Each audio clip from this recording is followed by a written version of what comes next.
Hello and welcome to another live edition of Andy's Shed. This is episode 4 for Sunday the 19th of March 2017. How are you everybody? Have you had a good week? I hope you have. Hope it's been good to you this week. Right, we're going to crack straight on. It's just a short show this week. We were hoping to have footage from Sheffield Collectors Club for you this week, but unfortunately I've just rushed back from the Sheffield Collectors Club event at Kelham Island Industrial Museum this afternoon, rushed back to do this show, and unfortunately I've not had time to get the footage ready and that, but we have shot a bit of video footage, so hopefully we might be able to include it in the show next week.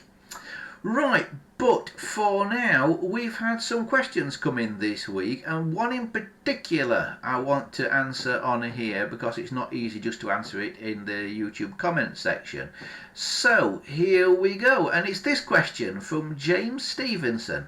He says, can the N1900 have a 205 rectifier installed? He's talking about old telephones here, old British telephones. He says, can the N1900 have a 205 rectifier installed? If so, where do I put it? I'm grateful for you for doing this video. I can't find any other place that shows how to convert an N1900, which I have here right now. Okay, James, well the simple answer is yes, I believe it can have one of those little rectifiers installed, but people may be wondering what this rectifier is, and I'll just grab one from down here. Right, I've got an old phone here, the innards of an old, this is an actual old 706, no 746 this actual one is, that this is the innards of, and if I show you, the rectifier is this little red thing here, this thing, right? And I don't know if you can see that or not, but in this particular one it's connected between terminals T1 and T2 right here. Okay, but that's in a GPO 746, and your question says that you've got an Ericsson phone, an N1900. Let's put that back. Well, N1900s can be a little bit different, and there's different versions of them. Now, after the N1900, there is another code normally, something like E244 or A61 or something like that. And I got in touch with James through the comment section on YouTube, and I said to him, James, which version of the N1900 have you got? And he replied to me and said, I've got the E274. Now that's quite interesting, because basically I don't know what the E274 is. I've looked for it and can't find one, and I've not got one in the collection here. I've got various N1900s, but I've not got an E274. So we're going to have a little bit of a guess at this one then, James. Right, first thing I want to show you is this diagram of a GPO 706 or 746 or 8746 or whatever. Right, and this is the diagram of those. Now, this little rectifier thing will normally be fitted between terminals T1 and T2. And what this rectifier does is it limits acoustic shock. So if there's suddenly a loud noise comes through the phone, if there's suddenly something really loud comes through, then basically this thing limits the current going up to the speaker, and so it doesn't deafen you through the handset. So it's normally connected between T1 and T2 in a 706, and as you can see, the wires that go to the handset in a 706 from T1 and T2 are red and green. Now let's have a look at a similar diagram for an N1900E244. Now it's slightly different. If you look where the blue for the handset cord goes, and that, it's a different diagram. Go back to the other one again. You see, on a 706 it goes to T3, the blue, but on an S01E04 it goes to T11. But the red and green still go to T1 and T2. Okay, if I show you those two diagrams together, you can see the red and green still goes to T1 and T2 of both types of phone. So I think the key thing is basically that this little rectifier thing has to go between the red and green connections of your handset.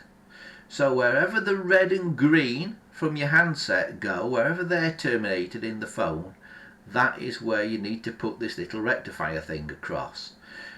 Now, if you haven't got one of these little rectifiers, you can actually make one, right?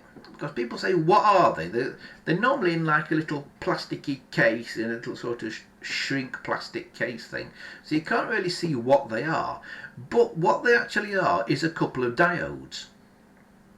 And here's the diagram of how they're coupled together. It's two diagrams basically coupled together in opposite directions, back to back.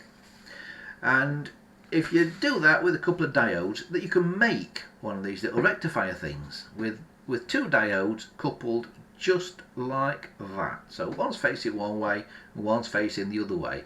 And if you want to know what type of diodes to use, then I've got it written on this piece of paper here. I've been googling around on the internet and I found out some people who've done this, and they say use 1N4001 diodes.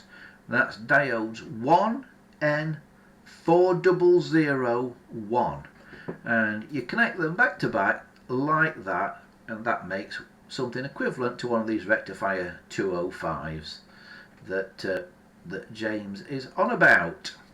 So that, as far as I know, is how you do it.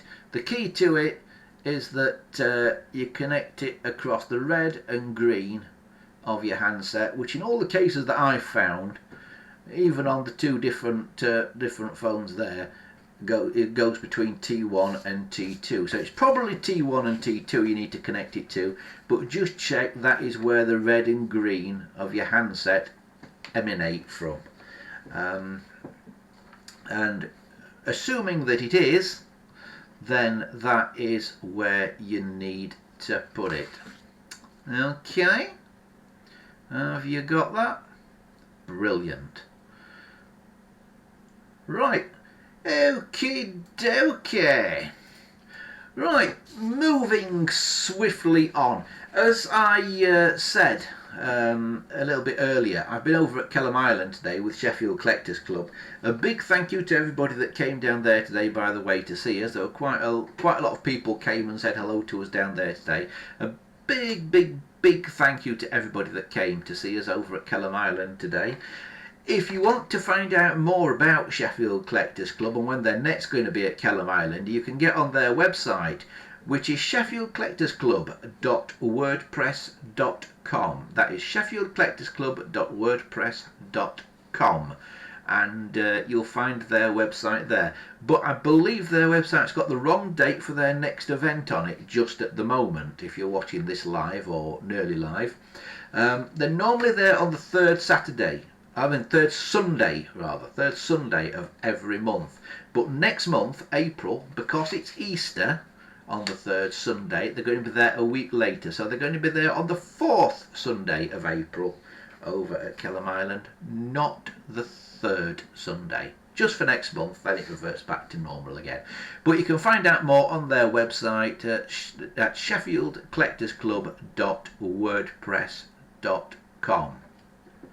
And staying in Sheffield, if you want to come along and meet me and talk telephones or anything else for that matter, then next Saturday, which is the 25th of March, I am going to be at the Repair Cafe event over at Healy City Farm. Another free event for you to go to. It'll cost you absolutely nothing. Nada to get in.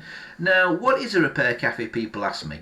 Well, basically it's a place where people go along, they take their broken stuff and get it fixed for free. You can make them a donation if you want to, towards the parts and things and towards the time and help keep the event going. But basically, it's free to get stuff mended at the Repair Cafe. Now, there's various good reasons for doing this. One, it keeps stuff out of landfill and things, so it's a fairly green thing to do. And of course, also saves you money. You don't have to go and buy a new one.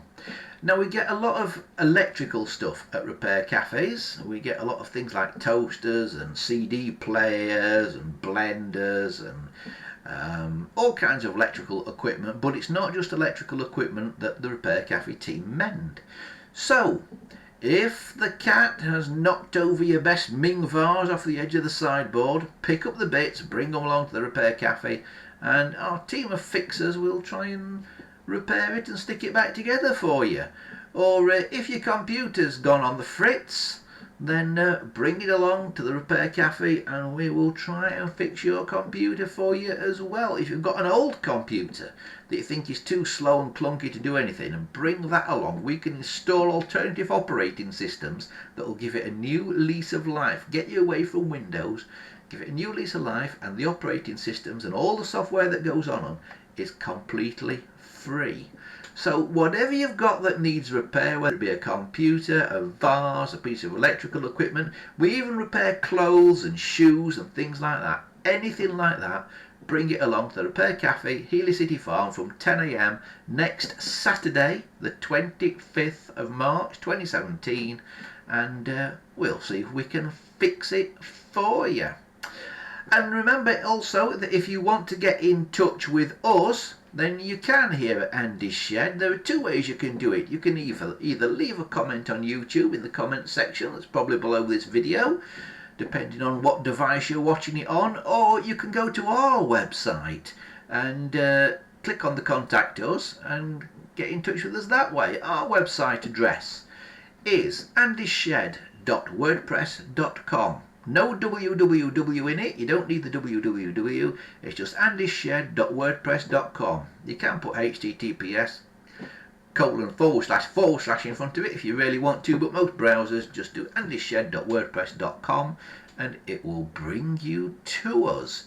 And you'll find a Contact Us page on there where you can get in touch with us, and you'll also find lots of other content as well, like an article about the cargo trike that we were talking about last week, and some of the telephones and stationary engines and all kinds of things. It's been updated all the time. So there it is, andyshed.wordpress.com.